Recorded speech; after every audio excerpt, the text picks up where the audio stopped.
আমরা স্যারকে অনুরোধ করব তার সেশন শুরু করার জন্য। আচ্ছা, নমস্কার, আমি সুভাষ সামন্ত বলছি। আজকে আমি যে বিষয়ে কথা বলবো সেটা হচ্ছে যে আমরা বিজ্ঞান কিভাবে পড়াই। সাধারণত বিজ্ঞান পড়াতে গেলে আমাদের দুটো জিনিস দরকার, অনেকটা হচ্ছে উপমা আর একটা হচ্ছে পরীক্ষা। এবং এ ব্যাপারে আমি দুজন মানুষকে বেছে নেব, একজন হচ্ছেন স্যার সিভি রমন, আরেকজন হচ্ছেন রবীন্দ্রনাথ ঠাকুর। এদের এই ব্যাপারে কি ধরনের অভিজ্ঞতা ছিল সেগুলো আমরা একটু ওদের সঙ্গে শেয়ার করব। আমি বুঝতে পারছি বোর্ডে দিয়ে দেখা যাচ্ছে স্যার, বোর্ড দেখা যাচ্ছে। আমি তো বুঝতে পারছি। আচ্ছা,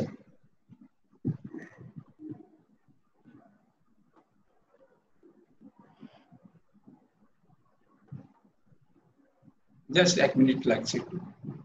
হ্যাঁ,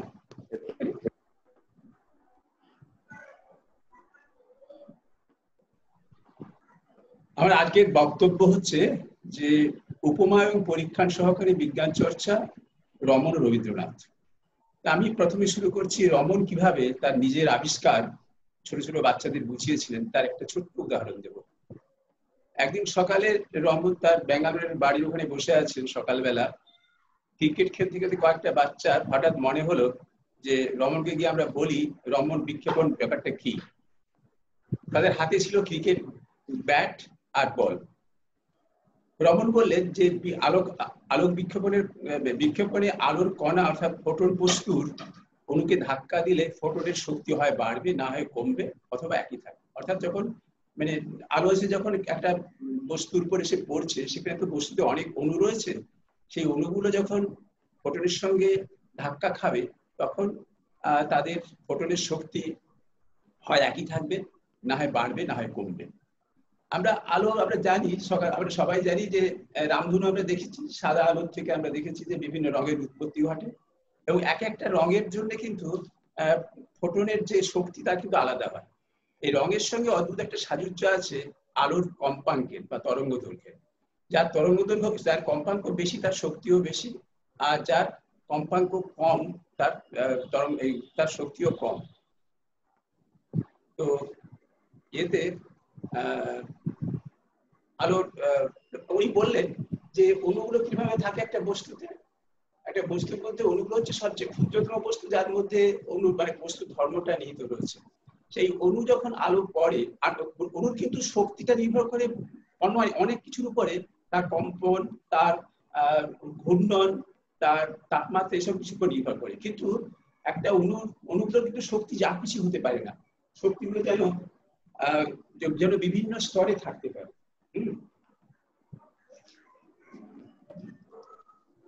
যেমন একটা সিঁড়ি,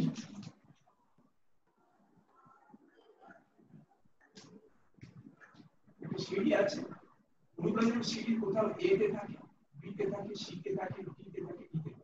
এতে শক্তিটা এতে শোনা যাচ্ছে না? শোনা যাচ্ছে?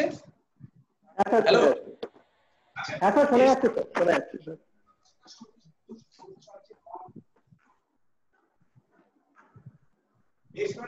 শক্তি সবচেয়ে কম, কাজে এ হচ্ছে less than B, less than C, less than B, less than E. এখন একটা আলো যদি পড়ে সেখানে এসে একটা আলো ফোটন পড়ে, ফোটনটাকে নাম দিচ্ছি ইয়েলো কিংবা রেড কিংবা ভায়োলেট। ইয়েলো মানে হচ্ছে কি, ইয়েলো রেডের কম্পাঙ্কটা হচ্ছে অনেক বেশি, আর এর কম্পাঙ্ক হচ্ছে তুলনায় কম্পাঙ্ক কম, মাঝারি রকমের। অর্থাৎ কম্পাঙ্ক আমাদের এফ দিচ্ছি, তাহলে এফ ওয়াই হচ্ছে কম্পাঙ্ক, কিন্তু রেডের চেয়ে ভায়োলেটের চেয়ে কম, কিন্তু রেডের চেয়ে বেশি। এবারে শর্ত রয়েছে, এই নিয়মগুলো রয়েছে। তো কাজেই রমনদের বললেন, মনে করো তোমরা ব্যাটকে বল দিয়ে মারছো, তো ব্যাটগুলো হচ্ছে আমার অণু আর বলটা হচ্ছে আমার ফোটন কণা। তো যে ফোটনটা নিচ্ছ, মনে করো তার এটা হচ্ছে, যে ফোটনটা নিচ্ছ তার কম্পাঙ্ক ধরো হচ্ছে এফ ওয়াই, অর্থাৎ সেটা বলবে রঙে, সত্যি বললে হয় না, কিন্তু আমরা যদি সত্যি আলোটা দেখি তাহলে রংটা বলতেই হবে। আর ফোটনটাকে দেখতে হয়তো হতে লাগবে না। তো এই ফোটনটা এসে পড়লো এখানে, এই ইয়েলো ফোটনটা এসে এখানে পড়লো, তাহলে কি ঘটতে পারে? ঘটতে পারে একটাই, যে যে অণুটার উপরে সে পড়লো সেই অণুটা কোথায় আছে? বিস্তরে রয়েছে। বিস্তরের শক্তি কিন্তু এ স্তরের চেয়ে একটু বেশি। তাহলে তিনটে ঘটনা ঘটতে পারে। একটা হচ্ছে যে ব্যাটটাকে তুমি যখন ব্যাটের উপরে যখন তোমার ধরো আলো এই বলটা এসে পড়লো, তখন ব্যাটটাকে তুমি কিছুই করছো না, তুমি চুপচাপ দাঁড়িয়ে আছো। তখন যদি ব্যাটে যদি ধাক্কাও খায়, ওটা প্রতিফলিত হয়ে ফিরে যাবে তোমার কাছে এবং তার কোনো শক্তির আদান প্রদান হবে না, অর্থাৎ ফোটনটার বা বলটার শক্তি কিন্তু একই থেকে যাবে।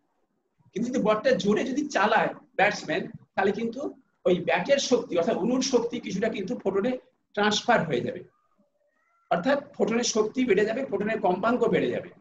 আর কি হতে পারে? যে বলটা এত জোরে বা ফোটনটা এত জোরে ব্যাটটাকে ধাক্কা দিল, অণুটাকে ধাক্কা দিল, সেটা পিছিয়ে গেল, অর্থাৎ ব্যাটের শক্তি বা অণুর শক্তি গেল বেড়ে। তার মানে প্রথমে যখন যদি এটা ঘটে, ধাক্কা দিল এবং ব্যাট কিছু শক্তি দিয়ে দিল, তখন কিন্তু নিচের স্তরে চলে যাবে এই অণুটা। আর যদি এটা কিছু শক্তি নিয়ে নেয়, তাহলে কিন্তু উপরের স্তরে চলে যাবে।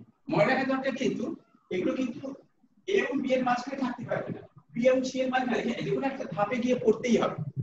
তারপরে হচ্ছে কি, যে আমরা যখন এই ফোটনগুলো আমরা দেখবো, সেই ফোটনের শক্তিটা কিরকম হবে? যে তার শক্তি এফআই যদি থাকে, আর শক্তিটা কিন্তু এই কম্পাঙ্কের সঙ্গে সমানুপাতিক। আর এই কম্পাঙ্ক সমানুপাতিক ধ্রুবকটাকে এইচ বলা হয়। কাজে এর শক্তি হবে H F Y H F আর, এইভাবে ব্যাপারটা করবে। তাহলে আমরা এইটা আমরা কিন্তু ধাক্কা দিচ্ছে, তাহলে শক্তিটা যদি বেড়ে যায় তখন সে এদিকে চলে যাবে, আর শক্তি কমে গেলে তার এদিকে চলে যাবে। অর্থাৎ আমরা যখন যে বিক্ষেপণ হওয়ার পরে যে বর্ণালীটা আসবে, সেই হলদে আলোর মধ্যে কিন্তু দেখবো হলদে আলো যেটা ছিল, যার কম্পাঙ্ক ছিল এফ ওয়াই, মানে হলদে আলোর কম্পাঙ্ক আমি এফ ওয়াই বলছি, তাহলে সেই কম্পাঙ্কটা কিন্তু অপরিবর্তিত থেকে যাচ্ছে। আবার কারো কম্পাঙ্ক একটু বেড়ে গেল, এফ ভি হয়ে গেছে, সেটা কিন্তু বেগুনি দেখাবে। আর যাদের কম্পাঙ্ক কমে গেল তাদের দেখবে রেড দেখা যাবে। আমরা কিন্তু সরাসরি কম্পাঙ্ক মাপি না, আমরা মাপি কিন্তু তরঙ্গ দৈর্ঘ্য মাপি, তার সঙ্গে একটা সম্পর্ক রয়েছে। আর কথাটা হচ্ছে যে এটা দরকারটা কি, এই ঘটনাটা ঘটবে। অর্থাৎ সোজা কথা, কোন একটা মানে আলোক রশ্মি যে একটা নির্দিষ্ট মানে বর্ণের রয়েছে, যদি কোনো বস্তুর অণুকে ধাক্কা দেয়, তখন তিনটে ঘটনা করবে। হয় তার আলোর রঙের কোনো পরিবর্তন হবে না, না হয় তার রংটা যাবে হলদির দিকে, কি বলে লালের দিকে যাবে, কিংবা যাবে বেগুনির দিকে। বেনিয়া সকালে আমরা জানি এই রংগুলো সব পসিবল। তো কাজে এই তিনটে বর্ণ, কিন্তু এটার মানেটা কি, দরকারি ভাবে গুরুত্বটাই কোথায়? গুরুত্বটা হচ্ছে যে যখন ব্যাগ মানে অণুটাকে সে ধাক্কা দিল, তখন সে অণুটা কিন্তু তার শক্তি গেল খুবই নিচে চলে গেল। তার মানে এই যে তরঙ্গ কম্পাঙ্কের যে পরিবর্তন হলো, সেই পরিবর্তনটা কিন্তু হলো আসলে কি, সেই পরিবর্তনটা দিয়ে আমরা মাপতে পারি যে অণুর শক্তির কতটা পরিবর্তন হলো। এটা হচ্ছে সবচেয়ে ইম্পর্টেন্ট ব্যাপার। তার মানে সেই শক্তির পরিবর্তন মানেটা কি, যে অণুর ভেতরে যে পদার্থগুলো, পরমাণু ইত্যাদি বিভিন্ন যে পরমাণুগুলো রয়েছে, তাদের যে শক্তি বিন্যাস, সেটা কিন্তু অদল বদল হয়ে যাচ্ছে। কাজেই আমরা যদি ওই শক্তি বিন্যাসটার কি চেহারা সেটা যদি জানতে পারি, তাহলে কিন্তু আমরা ওই অণুগুলো যে পদার্থকে তৈরি করেছে, সেই পদার্থের সমস্ত ধর্মগুলো আমরা মাপতে পারবো। এটা হচ্ছে মানে তার মানে যে বিভিন্ন যে কম্পোজাইট যে মলিকুলগুলো রয়েছে, যৌগগুলো রয়েছে, সেগুলো যদি আমাদের তার যদি গঠন যদি জানতে হয়, মলিকুলার স্ট্রাকচার আণবিক গঠনটা যদি জানতে হয়, তাহলে কিন্তু আমাদের এই ধরনের স্ক্যাটারিং বা বিক্ষেপণটা খুব জরুরি। তো এই হচ্ছে যে আমরা অর্থাৎ রমন এফেক্টের মতো একটা খুব জটিল বিষয়কে যদি একবার স্কুলের বাচ্চাদের কাছে প্রেজেন্ট করতে হয়, যারা হয়তো 7-8 পড়ে, তাকে কিন্তু আমরা এইভাবে কিন্তু ব্যাখ্যা করতে পারি। এই কথাটা বললাম এই জন্য যে আমাদের ধর প্রতি বছরই 28শে ফেব্রুয়ারি আমরা রমন এফেক্ট, রমনের এই আবিষ্কারকে আমরা উদযাপন করি ন্যাশনাল সায়েন্স ডে হিসেবে। তখন কিন্তু আমাদের টিচাররা কিন্তু এইভাবে রমন এফেক্টকে আদারওয়াইজ বলতে গেলে কিন্তু একটু উঁচু ক্লাসে না হলে বলা যায় না, কিন্তু ছোট ছোট বাচ্চাদের কিন্তু আমরা এইভাবে বোঝাতে পারি। এটা প্রথম কথা। দ্বিতীয় কথাটা হচ্ছে যে রবীন্দ্রনাথ কিভাবে বিজ্ঞান বুঝেছিলেন। আমরা জানি রবীন্দ্রনাথ কিন্তু একটা তার শেষ বয়সে, মানে মারা যাওয়ার ঠিক 4 বছর আগে একটা বই লিখেছিলেন, সেটা হচ্ছে বিশ্ব পরিচয়। নিশ্চয়ই আপনারা অনেকেই পরিচিত আছেন বিশ্ব পরিচয় সম্পর্কে। তো বিশ্ব পরিচয়ের গ্রন্থ যখন উনি লেখার পরে সেই বই কিন্তু উৎসর্গ করেছিলেন অধ্যাপক সত্যনাথ বসুকে।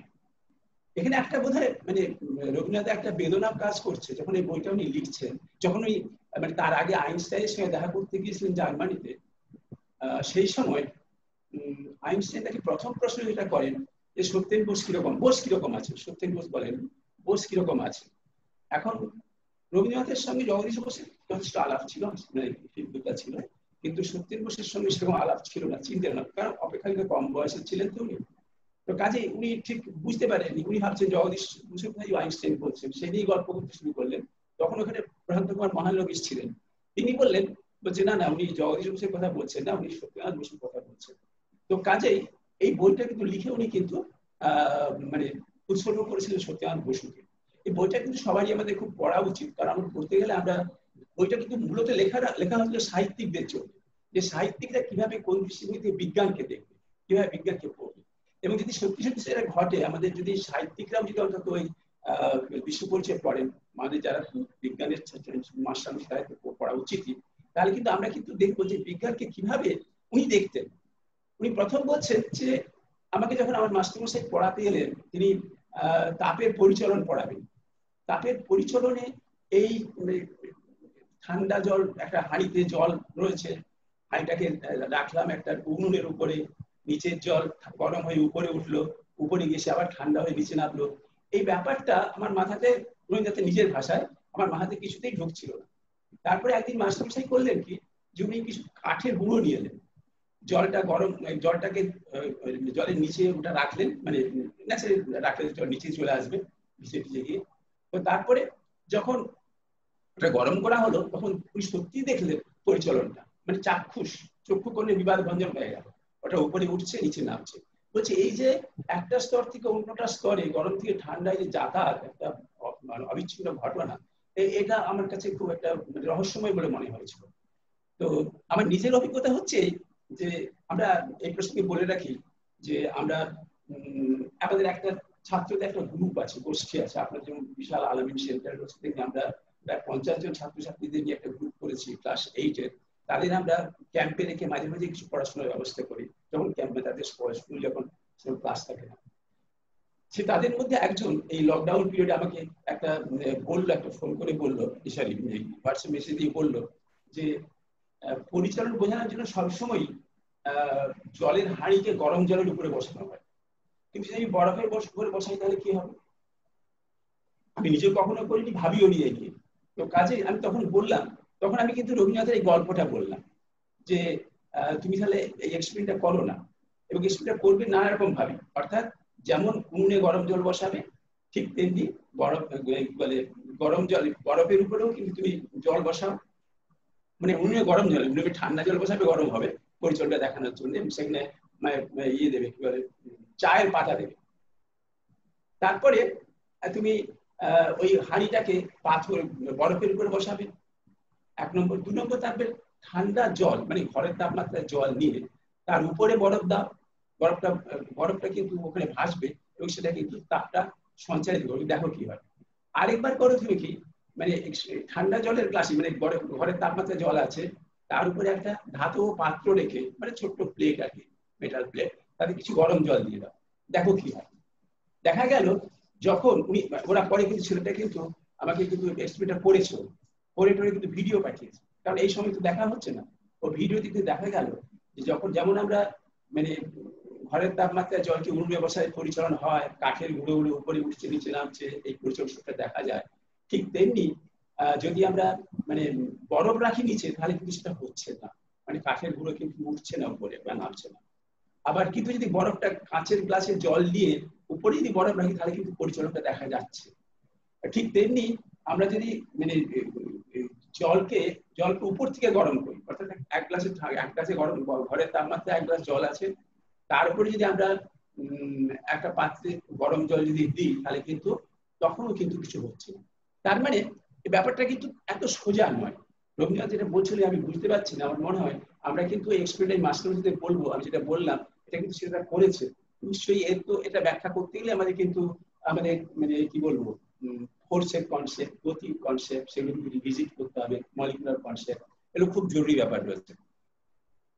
তো কাজেই আমরা মনে হয় যে আমরা এই কথাগুলো এতগুলো কথা বললাম এই জন্য যে আমরা বলি যে ছেলেমেয়েরা এক্সপেরিমেন্ট করতে পারে না, আমরা বলি যে ওদের মানে ওদের করার কোনো যোগ্যতা নেই। আর তার কারণটা হচ্ছে দেখি যে সত্যি সত্যি আমাদের নিজেদেরই অনেক দুর্বলতা আছে। সত্যি কথা বলতে কি, আমি গোটা ব্যাখ্যাটা আমি এখানে আলোচনা করতে সাহস পাচ্ছি না, তার কারণ আমার নিজের ধারণা খুব খুব স্পষ্ট নয়। প্রথম কথা হচ্ছে আমি নিজে এক্সপেরিমেন্টটা করিনি, আর দ্বিতীয় কথাটা হচ্ছে যে এক্সপেরিমেন্টটা না করলে আমি ঠিক আমিও বুঝবো না যে সত্যি আরো যদি ডিটেলস আলোচনা না করি তাহলে বুঝবো না কি ধরনের ফোর্স কাজ করছে, ট্রেনের মোশনটা কিভাবে হচ্ছে। এই কনভেকশন মোশন, এই কনভেকশন রিয়েলি খুব জটিল জায়গা। আমরা কিন্তু মাস্টারকে অনুরোধ করবো এটা যেটা করার জন্য, 1 নম্বর। আচ্ছা, এরপরে আমি রবীন্দ্রনাথের এই মানে ব্যাখ্যাটা, এই রবীন্দ্রনাথের এক্সপেরিমেন্টের পরবর্তীকালে আরো কয়েকটা আমরা দিচ্ছি।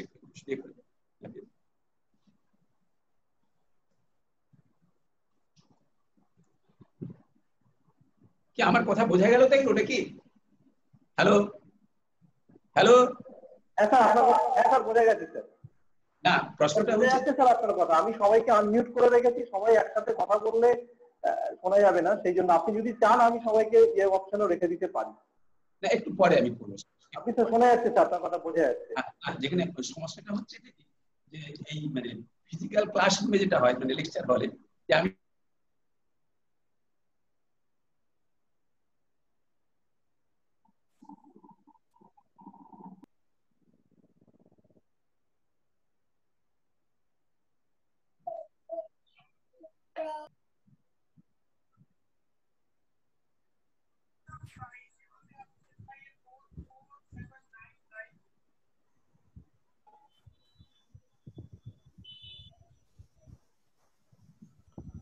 সামন্ত স্যার আপনার মাইক মিউট হয়ে আছে, অনির্বাণ বলছি। আপনার কথা শোনা যাচ্ছে না স্যার, মাইক মিউট হয়ে গেছে।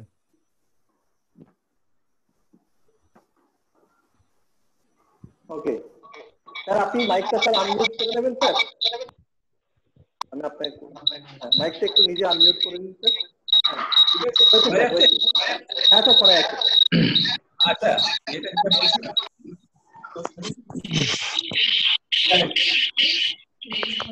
আপনি শেয়ার স্ক্রিনটা বন্ধ করে দিন, যদি না লাগে তাহলে আপনাকে দেখা যাবে। শেয়ার স্ক্রিনটা যদি না লাগে বন্ধ করে দিন। ও এটা ঠিক আছে, থাকুক না। যেটা বলছিলাম ডাক্তারবাবুরা, বাকিদের বলবো নিজেদেরকে মিউট করে রাখুন প্লিজ, বাকিরা নিজেদেরকে মিউট করে রাখুন। হ্যাঁ স্যার বলুন।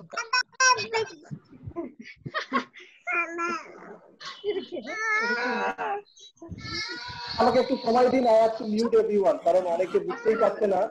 যে ডাক্তাররা যে যেটা ব্যবহার করে না, কি বলে আপনার ওজন মাপার যন্ত্রটা ব্যবহার করে, ওজন মাপার যন্ত্র। ও তার ছবিটা দেখে আমাকে বললো যে এটা কি বলে, এটা আমি কি কাজে লাগাতে পারি, কোনো এক্সপেরিমেন্ট করতে পারি কিনা।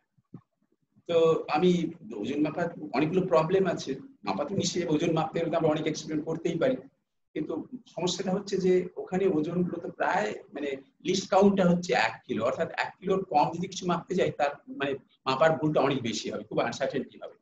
তো কাজে আমাকে একটা বড় ওজন কিছু মাপতে হবে, অন্তত 15-20 কিলো মাপলে ভালো হয়, তাহলে ভুলটা কম হবে অনেক। যেমন আমরা সাধারণত ক্লাসরুমে এক্সপেরিমেন্ট করতে গেলে 100-200 গ্রামের বেশি নিই না, তার কারণ আমাদের সেখানে লিস্ট কাউন্ট একটু কম আছে, আর বেশি ওজন নিলে সেখানে আবার জিনিসটা ডিস্টার্ব হয়ে যাবে, ভেঙে যেতে পারে।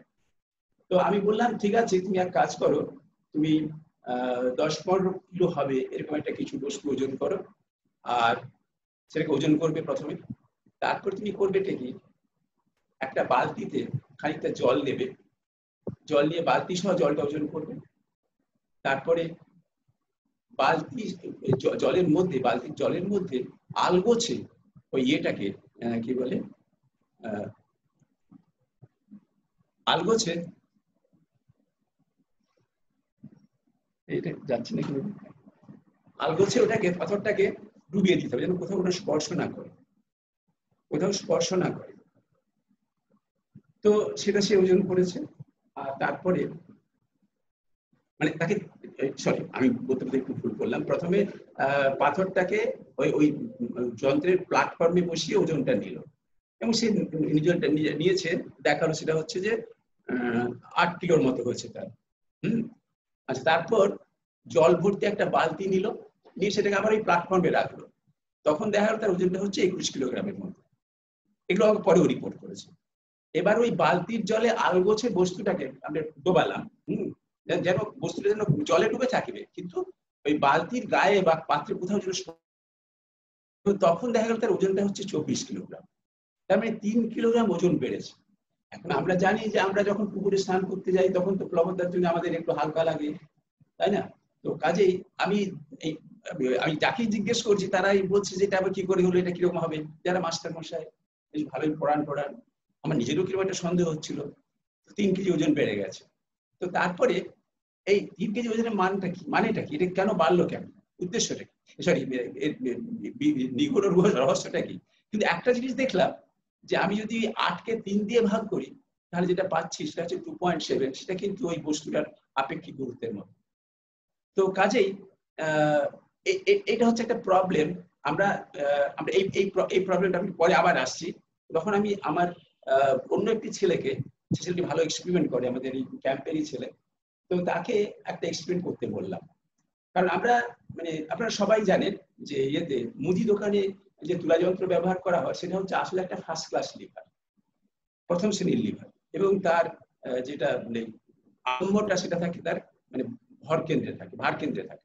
আর দুদিকে দুটো বাহু সমান এবং দুটো প্রান্তে, একদিকে বাঁ দিকে সাধারণত মুদি দোকানিরা বাটখারা দিয়ে দেয়, আর ডান দিকে কিছু মাপার জন্য দেয়। অর্থাৎ 1 কেজি যদি বাটখারা দিই, আমি যদি ডাল কিনি তাহলে ডাল কিছু কিছু দেবো। প্রথমে দেখা যাবে কি বাঁ দিকটা ঝুলে রয়েছে, তারপরে ডালটা দিতে দিতে এক সময় কিন্তু কোনো কোনো সময় ডান দিকটাও ঝুলে যেতে পারে।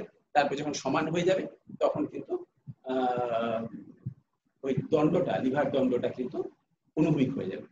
এখানে কিন্তু আমরা যেটা আনকনসিয়াসলি যেটা অ্যাপ্লাই করা হচ্ছে সেটা হচ্ছে কি, প্রথম লিভারের যে সূত্র, সেটা লিভারের সূত্রটা কি, লিভারের সূত্র হচ্ছে যে প্রথম দিকে যে আমরা যেটা যে লোডটা দিই বাঁ দিকের আর্মসে, বাহুতে, সেটা ইয়ে হয়, ভার হয় বা লোড হয়। আর ডান দিকে সেটাকে প্রতিনিধিত্ব করে ওই দণ্ডটাকে অনুভূমিক করার জন্য যে চেষ্টা দেবো, সেটা যদি আমরা বলি এফার্ট বা চেষ্টা, সেটা যদি হয়, তাহলে এই ডব্লিউ ভার এবং ওই আলোকমিতি তার যে দূরত্ব, এর যা গুণফল, মানে যেটাকে আমরা বলি যে ভার বা দৈর্ঘ্য, ঠিক তেমনি এফার্ট এবং এফার্ট বাহুর যে দৈর্ঘ্য, দুটো যদি আমরা গুণ করে দিই দুটো ক্ষেত্রে সমান হবে। অর্থাৎ লোড এবং লোড বাহু এর গুণফল আর এফার্ট আর এফার্ট বাহুর গুণফল কিন্তু সমান হয়। এটাই হচ্ছে, এটা মনে রাখবেন। কিন্তু লিভার কিন্তু একটা প্রযুক্তি, যেটা কিন্তু নিউটনের বলটন ইত্যাদি অনেক অনেক আগে আবিষ্কার হয়েছে। এই প্রযুক্তি কিন্তু চলছে, সেই প্রযুক্তির উপর ভিত্তি করেই কিন্তু আমরা জানি অনেক ধরনের ভর মাপের যন্ত্র তৈরি হয়েছে, যেগুলো এখন খুব একটা ব্যবহার হয় না। আমরা গ্রামের দিকে দেখেছি, আমাদের ছোটবেলায় ব্যবহার করতাম, যেটা মূলত কিন্তু এই লিভারের সূত্রের উপর নির্ভর করে। তো আমাদের কিন্তু মুদির দোকানের লিভারে একটা সমস্যা হলো, সেটা হচ্ছে কি যে মানে এখানে বাটখারা অনেকগুলো লাগবে, 1 কিলো, 500, 250, কন্টিনিউয়াসলি চেঞ্জ করা যাবে না। আমি যদি বলি আমাকে 276 গ্রাম কি বলে ইয়ে দিন, ডাল দিন, সেটা দিতে পারবে না, তাকে 250 দিতে হবে, 300 দিতে হবে, কিন্তু 280 দিতে পারবে না, সে অন্তত সাধারণত দিতে পারে না। কিন্তু আমরা ছাত্রদের একটা স্কেল দিই, তাদের যে স্কেল, যেটা 30 সেন্টিমিটার স্কেল ব্যবহার করে, সেই স্কেল দিয়ে আমরা কিন্তু একটা এই ভর মাপার যন্ত্র তৈরি করি, একদম ওই ওদের মতোই। কিন্তু সেখানে মুদির দোকানের মতো, কিন্তু সেখানে কিন্তু আলম্ব বিন্দু থেকে আমরা ওই ভরগুলোকে যে কোনো জায়গায় রাখতে পারি, দুটো প্রান্তে ঝুলিয়ে দিই না। ঠিক আছে, অর্থাৎ ব্যাপারটা এরকম হয়।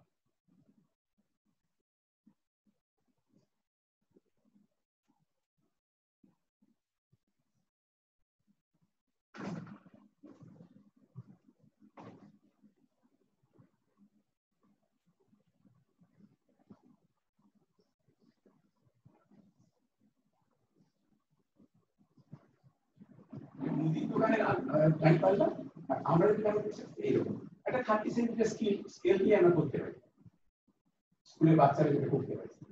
আর এখান থেকে আমরা বিভিন্ন জায়গায় রাখতে পারি। যেমন এখান থেকে আমরা একটা মনে করুন যে বস্তুটা ভর মাপলো, সেটা আমরা ঝুলিয়ে দিলাম, এটা দিয়ে দিলাম।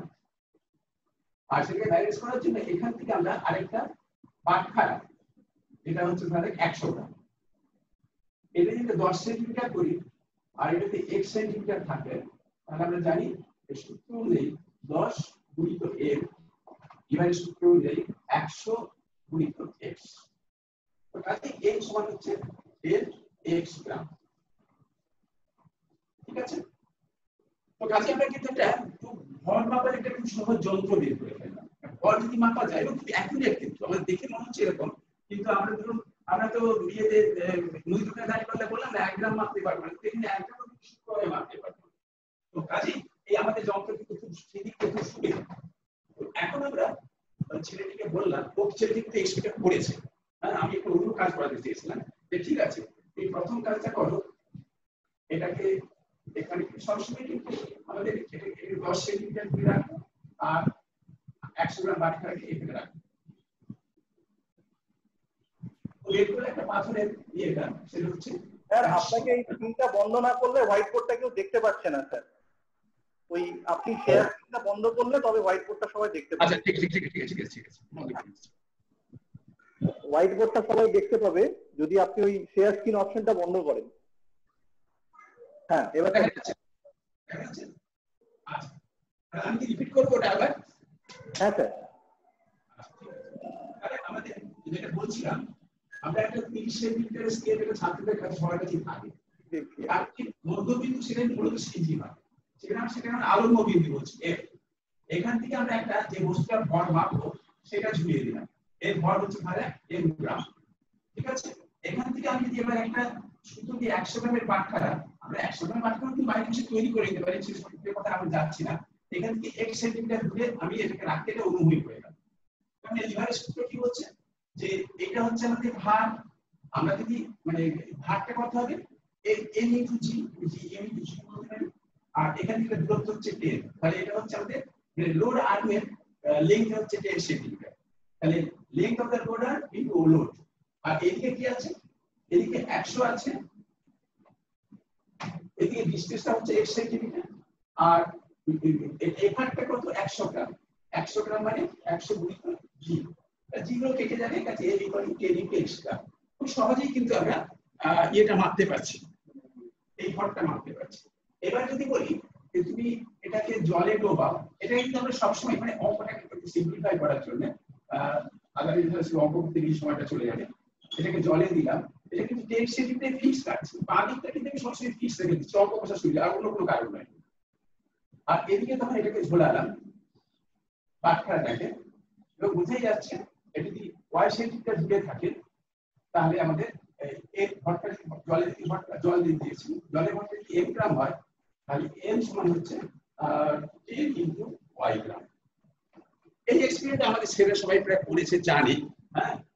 তো এই এক্সপেরিমেন্টটা করাটা মানে এটা ডিটেইলস করতে গেলে এখানে আমরা লিভারের প্রিন্সিপালটা ভেরিফাই করছি, আমরা ইনফ্যাক্ট এক্স ওয়াই ভ্যারি করে আমরা গ্রাফ ড্র করতে পারি, অনেক কাজ করতে পারি ছেলেরা। আচ্ছা, কিন্তু আমরা যেটা পরবর্তীতে কাজটা দিলাম ওই প্রথম এক্সপেরিমেন্টের সঙ্গে রিলেশন রেখে, সেটা হচ্ছে এইরকম। এখানে বোঝা যাচ্ছে জলে যখন আমরা বস্তুটাকে ডুবাচ্ছি তার ওজনটা কমে যাচ্ছে, মানে ওয়াইটা এক্স এর চেয়ে অবশ্যই ছোট হবে,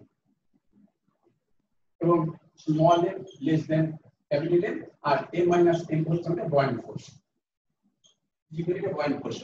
ঠিক আছে, এবার এক্সপেরিমেন্ট কোনভাবে করতে বললাম,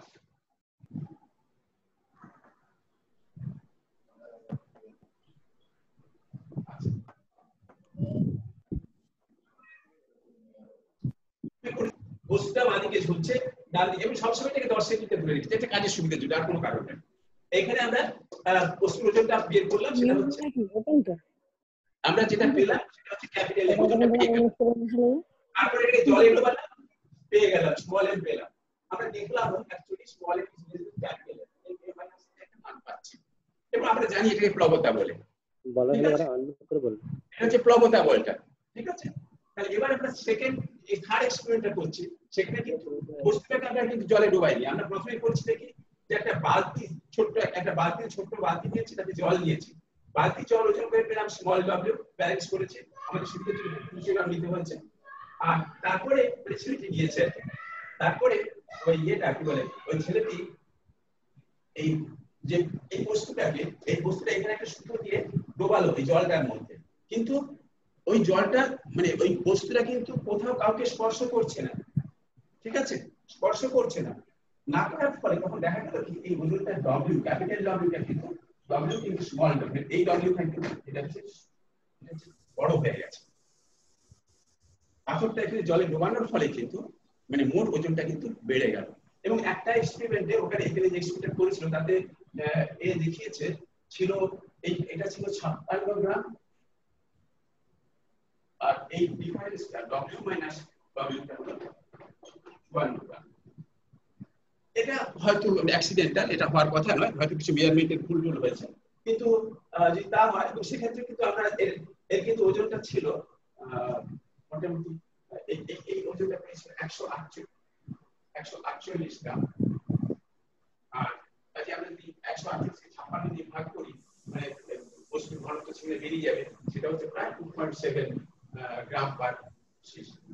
তারপরে আগে মতোই যে পাথর টাথর জাতীয় নিয়েছিল নিশ্চয়ই, এই পাথরের ঘনত্ব কিন্তু এরকমই আসে, মানে সেটা এটা কিন্তু প্রায় একই রকম। এখান থেকে আমি যেটা বলতে চাইছি যে এই এক্সপেরিমেন্টটা কিন্তু আমরা সবাই কিন্তু এই পর্যন্ত আমরা করেছি সবাই, কিন্তু আমি আমার জীবনে কখনো এই কাজটা করিনি। কিন্তু আমার হঠাৎই মনে হলো যেহেতু ওই ছেলেটি ওই ডাক্তারদের ওজন মাপার যন্ত্র দিয়ে এক্সপেরিমেন্টটা করেছিল, একটা রেজাল্ট পেয়েছে, তখন আমার মনে হলো এটা অন্যভাবে একটু ভেরিফাই করা যায় কিনা। এবং যে ছেলেটি পরে কালকে আমি ভিডিওটা একটু চালাচ্ছি, ভিডিও চালিয়ে এক্সপেরিমেন্টটা করেছে, একটা ছেলে কত নিখুঁতভাবে এক্সপেরিমেন্ট করতে পারে ক্লাস 8 এর ছেলে সেটাও বোঝা যাবে। আমি একটা ভিডিওটা চালাচ্ছি, যে ভিডিওটা আমাকে কালকেই পাঠিয়েছে। ইনফ্যাক্ট আমি ভিডিওটা নিজেই করবো ভাবছিলাম, তারপরে ছেলেটা করার পর দেখলাম আমি এতটা ভালো করতে পারবো না।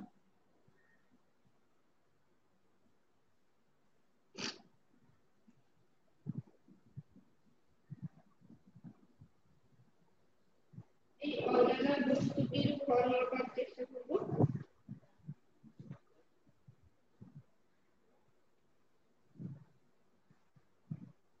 দেখতে পাচ্ছেন স্কেল সেখান থেকে ঝুলিয়ে দিয়েছে, একদিকে বাঁ দিকে বস্তুটা ঝুলিয়েছে আর ডান দিকে বাটখারা ঝুলিয়েছে, সম্ভবত প্রথমে 100 গ্রাম দিয়ে করেছে। জিরো আলম্ব বিন্দুতে এটি ঝুলছে। তৈরিও নিজে করেছে, কিন্তু স্কেলটাও নিজে তৈরি করেছে।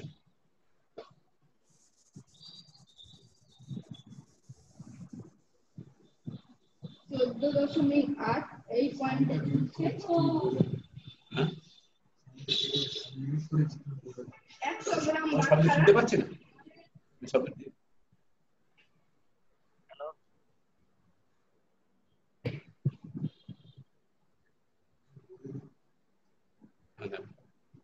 প্রথমে শুরুই করেছিল বাতাসে ওজনটা করলো, যেমন আমি বলেছি, তারপর এটাকে জলে ডুবিয়ে করেছে।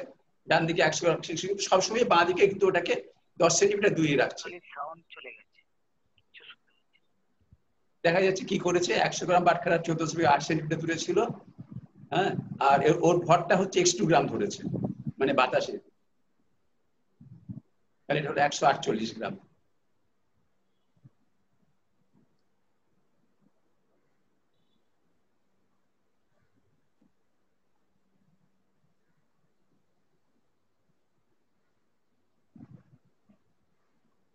ওই ভিডিওটা আছে, ওই ভিডিওটা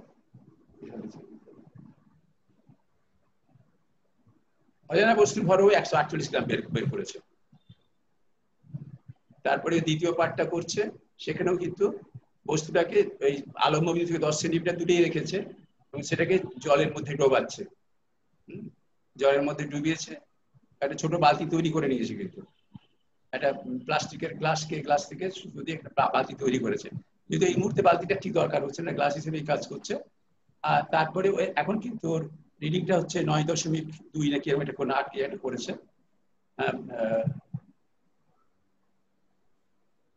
9.2,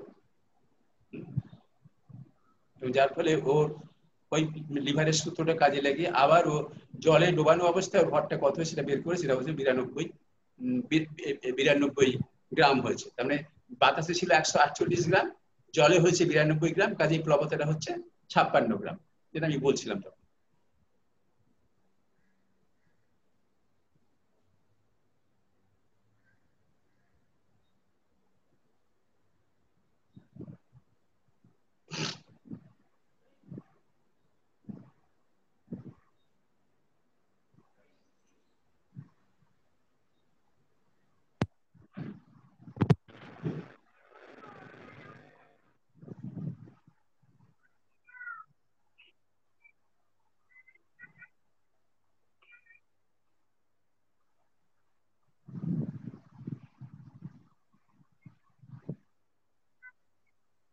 ওয়েটকে ডিফারেন্স, বাতাসে 148, জলে 92, কাজেই প্লবতা বলটা হচ্ছে 56 গ্রাম। আমি 56 ঘন সেন্টিমিটার যদি 1 গ্রাম জলের ভর, সরি 1 ঘন সেন্টিমিটার জলের ভর যদি 1 গ্রাম ধরি, তাহলে ওটা ওর ঘনত্বটা হবে বলে আয়তনটা হবে 56 ঘন সেন্টিমিটার। তারপরে এবার এটা দ্বিতীয় পর্যায়ের পরীক্ষাটা হয়ে গেল, তৃতীয়টা করছে এবার করবে।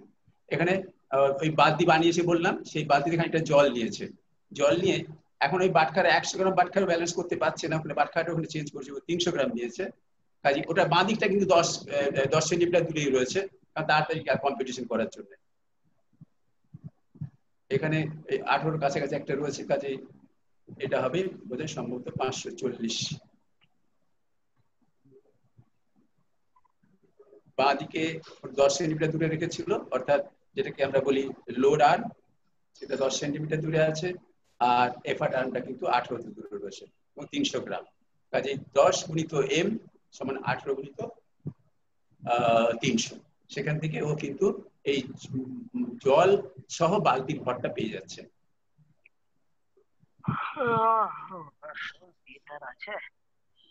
540 পেয়েছে।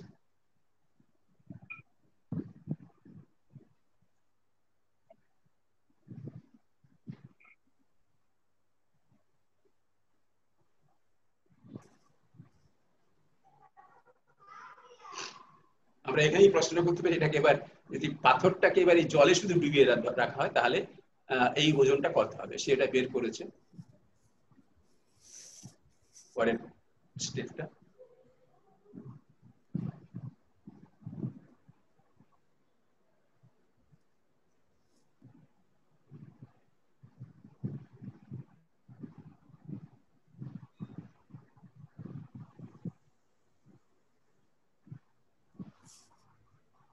এবার দেখুন, মুন্সিয়ানাটা শুধু দেখবেন, মানে এক্সপেরিমেন্টের কারুকার্যটা শুধু দেখবেন, কি আলতো করে পাথরটাকে জলে ডুবিয়েছে।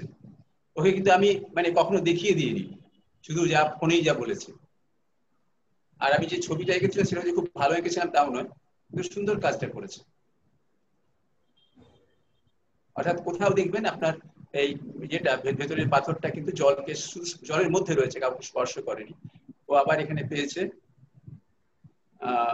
300 গ্রাম বাটখারা ডান দিকে ছিল, সেখানে 19.something হয়েছে একটা করে, এটা বের করছে বোধহয় 594 রেখে ওটা পেয়েছে একটা।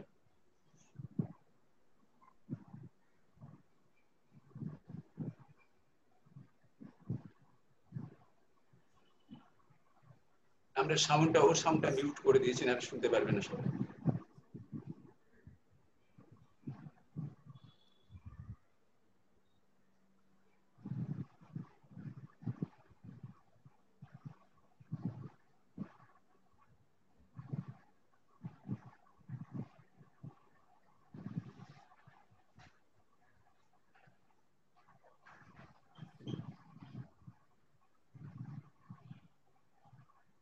তাহলে এই জলে ডোবানো অবস্থাতে যখন বস্তুটা পাথরটা জলে ডুবে রয়েছে, তখন জল বালতি প্লাস জলে ডোবানো পাথর, তাদের ভরটা কিন্তু দাঁড়ালো 594। তার মানে ভরটা বেড়েছে। মানে প্রথম এবং দ্বিতীয় এক্সপেরিমেন্টের ক্ষেত্রে, দ্বিতীয় এক্সপেরিমেন্টে কিন্তু আমরা পাথরের ভরটা কমেছিল, আমরা দেখেছিলাম, তাই না? 148 ছিল, 92 হয়ে গেছিল। কিন্তু এখানে আমরা দেখলাম যে বালতি এবং জলের ওজনটা ছিল 544 গ্রাম, কিন্তু বালতি জল প্লাস তার মধ্যে যখন পাথরটা ডোবানো হয়েছে, সেটা কিন্তু 594 গ্রাম, ওজনটা বেড়ে গেছে। তার মানে এটাই দেখিয়েছে যে প্রথমে যেটা প্লবতা ছিল, আর এটাকে কি বলবো, W2টাকে কি বলবো, কিন্তু দুটো সমান হয়ে গেছে। কারণ 56 আর 54 আমাদের এক্সপেরিমেন্ট এরকম ভুল হয়, ইনফ্যাক্ট ভুলও কম করেছে। আমি করতে গেলে হয়তো একটু বেশি ভুল হতো।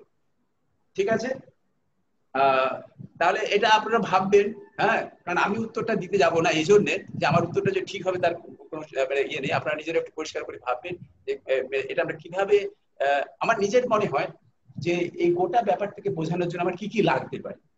নিউটনের গতিসূত্র অবশ্যই লাগবে, বিশেষ করে তৃতীয় গতিসূত্র 1 নম্বর। 2 নম্বর লাগবে আর্কিমিডিসের সূত্র। 3 নম্বর লাগবে প্লবতা, আর্কিমিডিসের সূত্র বললে সব প্লবতা বলতেই হবে। তার ভিতরে সবচেয়ে ইম্পর্টেন্ট লাগবে সেটা হচ্ছে ভর এবং ভারের পার্থক্য। ভর এবং ভারের পার্থক্য, ওজন কাকে বলে।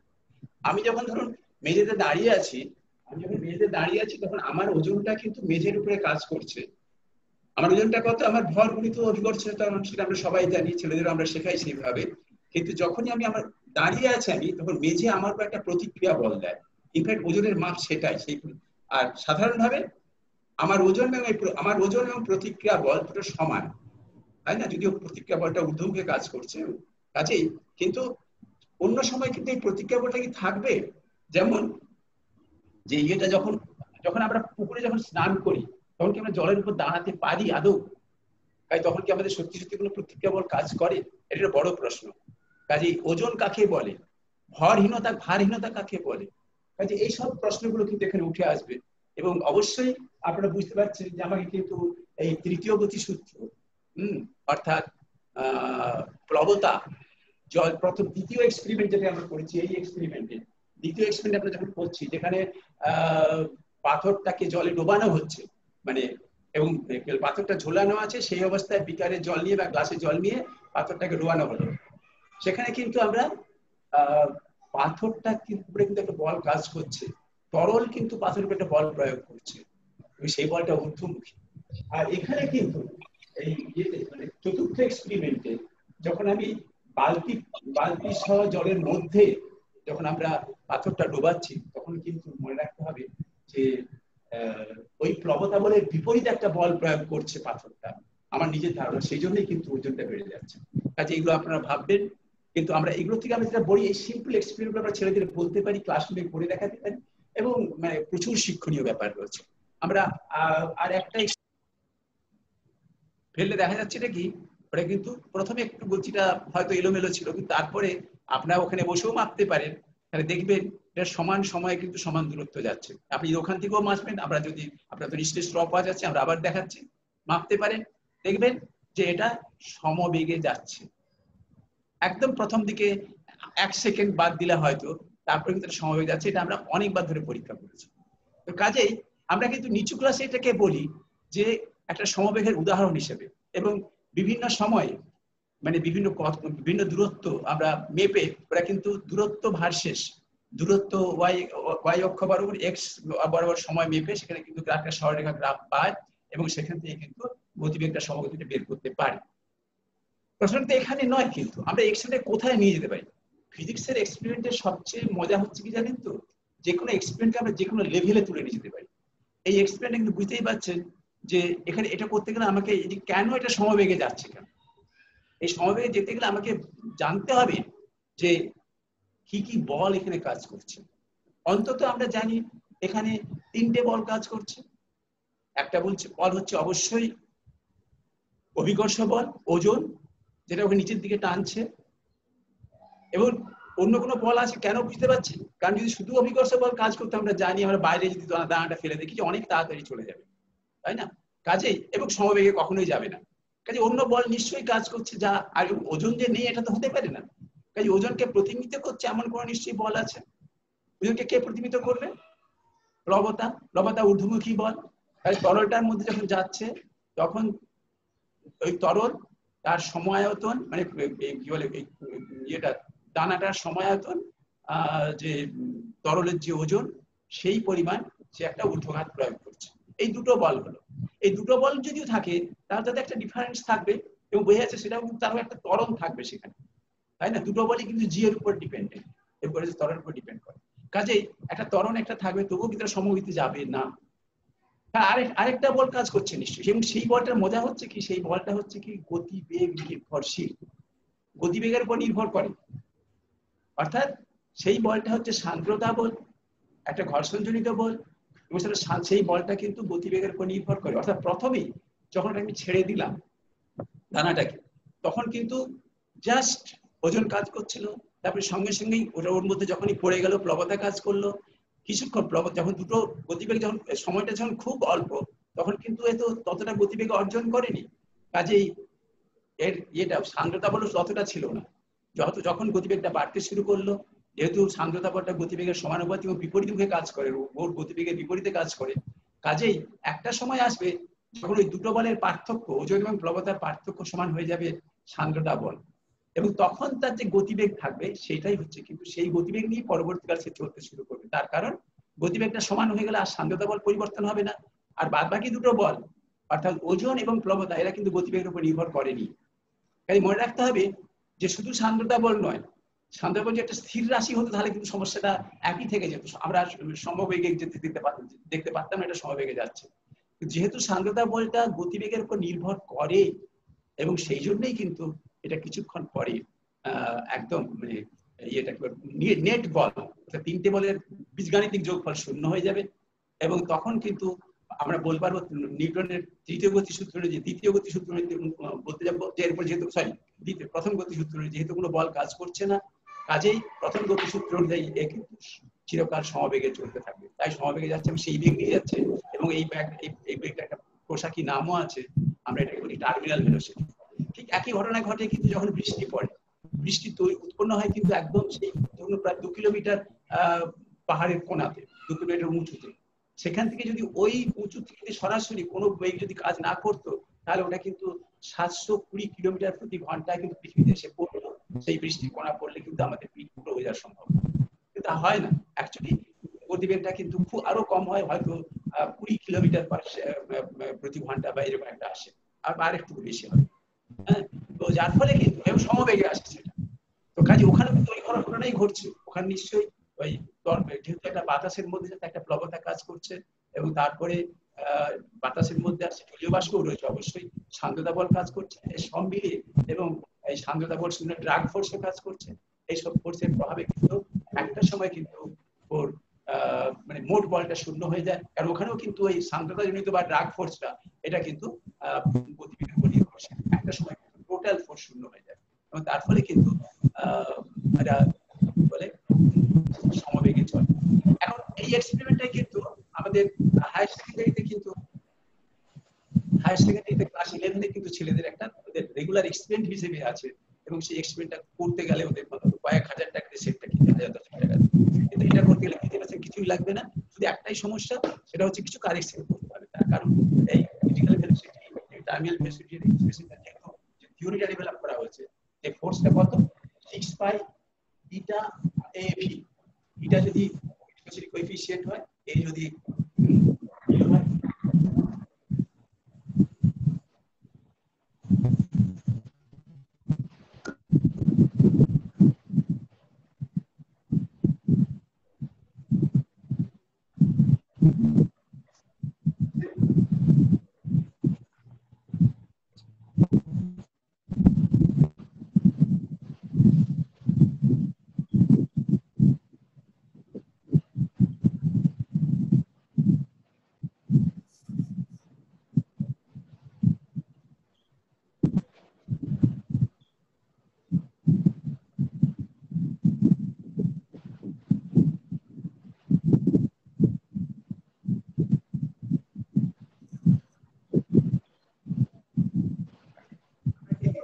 ইউটিউব কেউ ইয়ে করেছেন, শেয়ার স্ক্রিন করেছেন, হ্যাঁ বন্ধ করুন।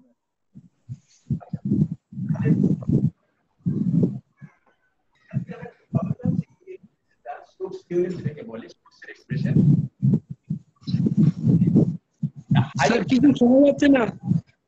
হ্যালো, শোনা যাচ্ছে? না, এখন শোনা যাচ্ছে স্যার? এখন শোনা যাচ্ছে। শোনা যাচ্ছে?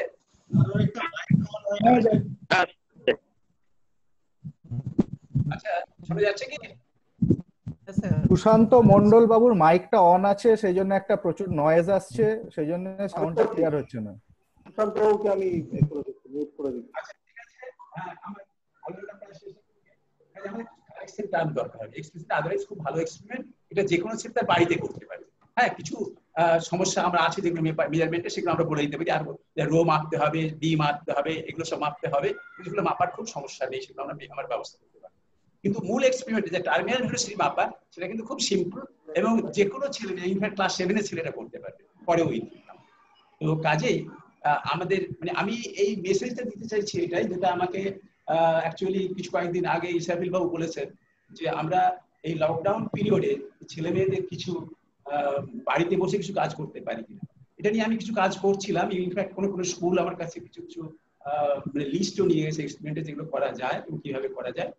তো শেষ বিচারে এক্সপেরিমেন্ট করতে গেলে আমার নিজের অভিজ্ঞতা, ছেলেরা যারা সত্যি খুব ইন্টারেস্টেড তারা কিন্তু করতে পারে। আমি আপনাকে দেখালাম, আমি নিজেই খুব মুগ্ধ হয়ে গেছি যে ওই ছেলেটা ওই যে আপনার ধরুন মানে এক্সপেরিমেন্টটা করলো, যেটা ভিডিওটা আমি দেখালাম, একটা বাচ্চা ছেলে ক্লাস 7-8 পড়ে। হ্যাঁ, সে কিন্তু আমি তাকে যা বলেছি সেই অনুযায়ী সে কিন্তু ঠিকঠাক করেছে এবং ইনফ্যাক্ট বুদ্ধি কাজে লাগিয়েছে। আমি সবসময় 100 গ্রাম বাটকা লাগাতে ইউজ করতে বলেছিলাম, সে কিন্তু সুযোগ মানে প্রয়োজন বুঝে 300 গ্রাম বাটকা ব্যবহার করেছে। তো কাজেই এই ছেলেমেয়েরা কিন্তু করতে পারে যদি আমরা ওদের পার্শ্ব করতে চাই। প্রবলেমটা হচ্ছে আমরা সেটা করবো কিনা, সেটা হচ্ছে মূল কথাটা। আমরা যেটা করতে পারি তাহলে কিন্তু, এবং বুঝতেই পারছেন একটা এক্সপ্লেন করতে যা সময় লাগে তাতে কিন্তু তার থেকে কিন্তু কনসেপচুয়াল আন্ডারস্ট্যান্ডিং কিন্তু অনেক অনেক বেশি। যে কোনো এক্সপেরিমেন্ট, দুটো এক্সপেরিমেন্ট মিলে আমি কিন্তু এদের নিউটনস লস অফ মোশন পড়াবো, আমরা মেকানিক্সের অনেক কিছু পড়াতে পারবো এবং কিছু প্রবলেম জেনারেট করতে পারবো যেগুলো সলভ করবে। এখান থেকে তাকে স্পেসিফিক গ্র্যাভিটি মাপতে হবে, তাকে কি করে একটা রেডিয়াস মাপতে হয়, আর কি পদ্ধতি আমরা মানে এই লকডাউন পিরিয়ডে কি পদ্ধতিতে মাপতে পারি অন্তত খুব একটা অ্যাকুরেট হবে সেগুলো আমরা করতে পারি। তো কাজেই আমি একটা গিয়াসউদ্দিন সাহেবকে আমি একটা দিয়েছি, অনেকেই দিয়েছি, আমি একটা লিস্ট দিয়েছি 44টা এক্সপেরিমেন্টে, তার মধ্যে অন্তত গোটা পুস্তক এক্সপেরিমেন্ট কিন্তু ওদের মানে সিলেবাসের সঙ্গে, প্র্যাকটিক্যাল সিলেবাসের সঙ্গে রাইলেট। ইনফ্যাক্ট আমি যে এই যে মাস মেজারিং যে যন্ত্রপাতির কথা বললাম, এগুলো কিন্তু ওদের তৈরি করার কথা ওদের সিলেবাসে কিন্তু মানে এনসিইআরটি সিলেবাস, আমি জানি না ওয়েস্ট বেঙ্গল সিলেবাসে এটা আছে কিনা, এনসিইআরটি সিলেবাসে কিন্তু এটা উল্লেখ করা আছে যে এই জিনিসগুলো করতে হবে। এরকম প্রচুর এক্সপেরিমেন্ট আমি ওখানে দিয়েছি, তার মধ্যে সব অন্তত 25টা experiment directly related to the syllabus, এবং সেটা কিন্তু তারা বাড়িতে বসেই করতে পারবে। কিন্তু সেখানে একটাই প্রবলেম, কারণ যারা সিলেবাস তৈরি করেন তারা তো আর এইভাবে ভাবেননি যে এইভাবে ঘরে বসে করতে হবে, সেরকম ভাবেননি। কাজে ওরা বাজারে যে সকল যন্ত্রপাতি পাওয়া যায় সেই সকল যন্ত্রপাতি ব্যবহার করে এক্সপেরিমেন্টটা ডিজাইন করেছেন। কাজে আমার সঙ্গে নিশ্চয়ই পার্থক্য হবে। কিন্তু ব্যাপারটা যদি মানে এক্সপেরিমেন্ট করা যদি একটা অভ্যেসের ব্যাপার হয়ে থাকে, একটা যদি আন্ডারস্ট্যান্ডিং ব্যাপার হয়ে থাকে, তাহলে কিন্তু আমার মনে হয় আমরা যেগুলো করছি, ইনফ্যাক্ট আমি করছি বললে ভুল হবে, আমরা কিন্তু গত প্রায় 30 বছর ধরে কাজগুলো আমরা মেদিনীপুর কলেজে আমাদের যে IPD Midnapore college centre for scientific culture আছে সেগুলোতে আমরা এগুলো ডেভেলপ করছি, এগুলো আমরা ডেভেলপ করে থাকি রেগুলার। তাছাড়া আমরা আইআইটির সঙ্গে টিচিং লার্নিং সেন্টারের সঙ্গে কাজ করে অনেকগুলো এক্সপেরিমেন্ট জেনারেট করেছি। তো কাজেই এইগুলো আমার নিজের বিশ্বাস যে যদি মানে টিচাররা চান, যদি অ্যাডমিনিস্ট্রেশন চান যে আমাদের ছেলেরা কিছু শিখুক, তাহলে কিন্তু এগুলো করানো যায়, আমার নিজের বিশ্বাস। হ্যাঁ, তবে একটা শর্ত আছে, সেই শর্তটা হচ্ছে যে মনে করুন নিশ্চয়ই ওদের কিছু কিছু সাহায্য লাগবেই, অর্থাৎ কিছু কিছু প্রশ্ন ওরা করবে, যে প্রশ্নের উত্তর আমাকে দিতে হবে।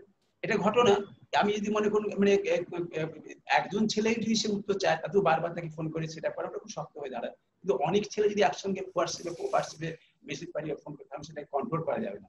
সেই জন্যই আমার একটা প্ল্যান ছিল, আপনারা সেটা মানে ইয়ে করবেন কিনা জানি না, যে যদি যে সকল টিচাররা ফিজিক্স পড়ান তারা যদি এই কাজগুলো করেন আগে, এবং তাদের সঙ্গে যদি আমরা ইন্টারেক্ট করি যে কি কি প্রবলেম হচ্ছে, তাহলে সেই প্রবলেমগুলো যদি সলভ করে যদি এক্সপেরিমেন্ট সব তারা মনে করুন, এখানে প্রায় 44টা এক্সপেরিমেন্ট আমি দিয়েছি, যে ম্যানুয়ালটা বের করে দিয়েছি। ম্যানুয়ালটা আমি বলবো না একদম ফুল প্রুফ, আমরা চেষ্টা করেছি অনেক, তবু নিশ্চয়ই কিছু কিছু ভুলভ্রান্তি থাকতেই পারে। আমি সবসময় রেডি আছি যে যে কেউ আমাকে জিজ্ঞেস করলে আমি চেষ্টা করবো সেই রেকটিফিকেশনে তাদের সাহায্য করবো। তারা যদি কিছু সাজেশন দেয় আমরা সাজেশনগুলো অবশ্যই মেনে নেবো। এবং এখানে একটা যেটা বলতে চাইছি এটাই, যে যে টিচারটা আছেন আপনাদের মানে অনেক সেন্টার, প্রত্যেক সেন্টারের সঙ্গে অনেক ফিজিক্সের টিচার যুক্ত, তারা যদি সবাই উদ্বুদ্ধ হয়ে থাকেন, তারা যদি এগুলো এক্সপেরিমেন্ট করেন, যদি ঠিক করেন, কারণ তারা বাড়িতে করতে পারবেন, অবশ্যই আমার নিজের বিশ্বাস, না করার কোনো কারণ নেই।